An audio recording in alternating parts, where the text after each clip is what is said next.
தமிழக அரசின் பட்ஜெட்டை வரவேற்றது ஏன் என தேமுதிக பொதுச் செயலாளர் பிரேமலதா விளக்கம் அளித்துள்ளார்.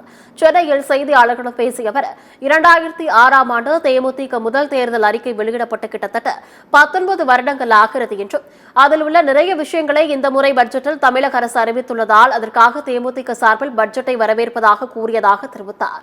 விவசாயிகளை வெளிநாடுகளுக்கு அழைத்து செல்வது, அரசு பள்ளி மாணவர்களுக்கு காலை உணவு திட்டம், முதியோர்கள் இல்லம், வேலைவாய்ப்பு உருவாக்க திட்டம் ஆகியவை பட்ஜெட்டில் இடம்பெற்றிருந்ததால் பட்ஜெட் வரவேற்றோம் என்றும், பட்ஜெட்டில் வரவேற்பதில் அரசியல் இல்லை என்றும் பிரேமலதா விஜயகாந்த் தெரிவித்தார். 2006 எங்களுடைய தேர்தல் அறிக்கை புத்தகம் உங்களுக்கு காமிக்கிறதுக்கு தான் இதை கொண்டு வந்து இங்க வச்சிருக்கேன். 2006 சற்றேறக்குரிய 19 வருஷம் ஆச்சு இந்த முதல் தேர்தல் அறிக்கை.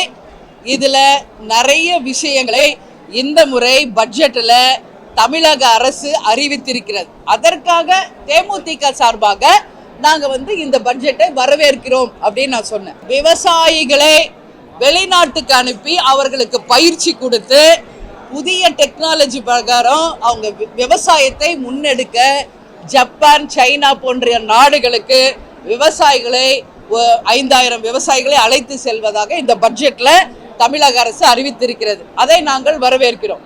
அதே மாதிரி எப்பவுமே நமக்கு மதிய உணவு, சத்துணவு தான் இருந்தது, காலை உணவு திட்டம் கிடையாது. இது நம்மளுடைய முதல் தேர்தல் அறிக்கையில் நம்ம சொல்லியிருக்கிறோம். கவர்மெண்ட் ஸ்கூல்ல படிக்கிற மாணவ மாணவிகளுக்கு காலை உணவையும் இந்த அரசு கொடுத்தது அந்த சொன்னதுனால அதற்கும் நாங்க வரவேற்பு தெரிவிச்சிருக்கோம். அது மட்டும் இல்ல, தமிழ்நாடு முழுக்க முதியோர்களுக்கு இல்லம் அமைத்து கொடுப்பது, அதுக்கும் நம்ம மேனிஃபெஸ்டோல இருக்கு.